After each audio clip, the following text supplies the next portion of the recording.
BLM Kerala Tamil Nadu Pondicherry. പ്രതിപക്ഷത്തിൽ നിന്നും പൊതുസമൂഹത്തിൽ നിന്നും വലിയ രീതിയിലുള്ള പ്രതിഷേധങ്ങൾ ഉയർന്നതിന് പിന്നാലെ മന്ത്രി സണ്ണി ജോസഫിന്റെ അഡീഷണൽ പ്രൈവറ്റ് സെക്രട്ടറി സ്ഥാനത്ത് നിന്നും ബെന്നി തോമസ് രാജിവെച്ചിരിക്കുകയാണ്. മുഖ്യമന്ത്രി VD സതീശന് കത്ത് നൽകിയായിരുന്നു ബെന്നി തോമസിന്റെ രാജി പ്രഖ്യാപനം ഉണ്ടായത്. എന്തുകൊണ്ടാണ് ഇത്തരത്തിൽ ഒരു രാജി പെട്ടെന്നുണ്ടായതെന്ന് വെച്ചാൽ അതിനുള്ള പ്രധാന ഉത്തരമായി കാണുന്നത് വിവാദങ്ങൾ തന്നെയാണ്. ബന്ധു നിയമനത്തിനെതിരെ വളരെ ശക്തമായ വിമർശനങ്ങളായിരുന്നു ഉയർന്നത്.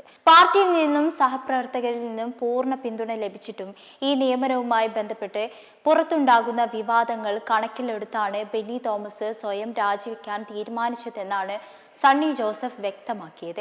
പ്രതിപക്ഷം ഉയർത്തിയ സ്വജനപക്ഷപാത ആരോപണങ്ങളെ തുടർന്നുള്ള രാഷ്ട്രീയ വിവാദങ്ങൾ ഒഴിവാക്കുന്നതിനായാണ് തന്റെ അളിയൻ പേഴ്സണൽ സ്റ്റാഫ് പദവി രാജിവെച്ചതെന്നും മന്ത്രി ചൂണ്ടിക്കാണിക്കുന്നുണ്ട്. എന്നാൽ ഈ നിയമനത്തിൽ KPCC നേതൃത്വത്തിൽ അടക്കം വിമർശനം ഉയർന്നിരുന്നു.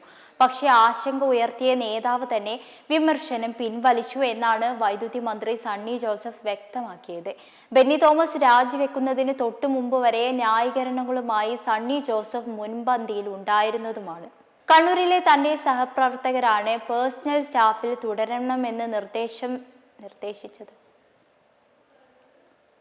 കണ്ണൂരിലെ തന്റെ സഹപ്രവർത്തകരാണ് പേഴ്സണൽ സ്റ്റാഫിൽ തുടരണമെന്ന് നിർദ്ദേശിച്ചതെന്നും ആ നിലപാടിനെയാണ് താൻ പിന്തുണച്ചതെന്നും മന്ത്രി വിശദീകരണവുമായി എത്തിയിരുന്നു. എന്നാൽ യഥാർത്ഥത്തിൽ വിഷയം രൂക്ഷമായതിനെ തുടർന്ന് മുഖം രക്ഷിക്കുന്നതിനായി നേതൃത്വം ഇടപെട്ടാണ് രാജിവെപ്പിച്ചതെന്നാണ് സൂചനകൾ.